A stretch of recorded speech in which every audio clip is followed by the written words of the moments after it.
कथावाचक के लिए भी बड़ी आचार्य संहिता कही है गोस्वामी जी ने।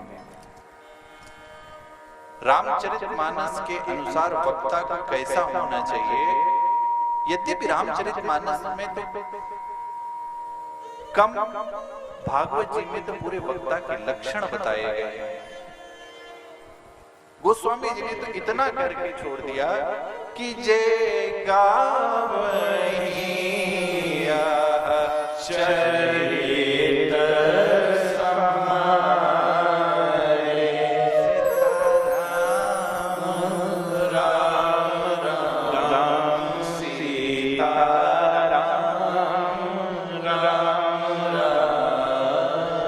क्या करना है, जो गाएगा कैसे गाएगा, जिसका चरित्र सुंदर होगा। क्यों? क्योंकि चरित्र से ही चित्त का निर्माण होता है। जैसे हमारा चरित्र होता है वैसे हमारा चित्त होता है। जो चरित्रहीन लोग रहते हैं उनका चित्त कभी स्थिर नहीं रहता है। उनके चित्त में हरदम चंचलता चलती रहती है। उनको वो कभी एक जगह शांति से नहीं बैठ पाएंगे। आप देखेंगे वो उच्छृंखल रहेंगे, वो कभी भी उनके आंखों की पुतलियां कभी स्थिर नहीं होंगी। ये चरित्रहीन जीव का सबसे बड़ा लक्षण है। क्या? वो जब बैठेगा तो एक जगह उसकी आंख नहीं टिकेगी। वो जब जहां पर भी रहेगा इधर उधर देखता रहेगा। वो उसको लगेगा कि नहीं, कहीं कुछ तो गड़बड़ है।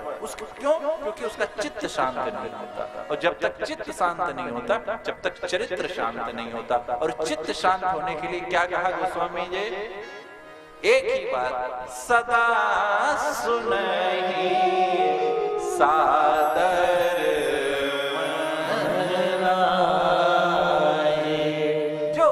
शांत करने का एक ही उपाय है। क्या?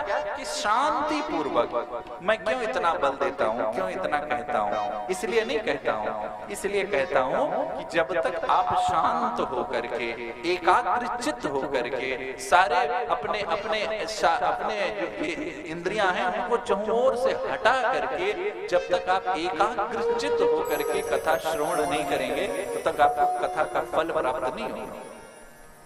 और जब तक आपको कथा का फल नहीं प्राप्त होगा तो जितना भी कार्यक्रम कराया गया किया जाता है, उसका कोई मतलब नहीं रह जाता।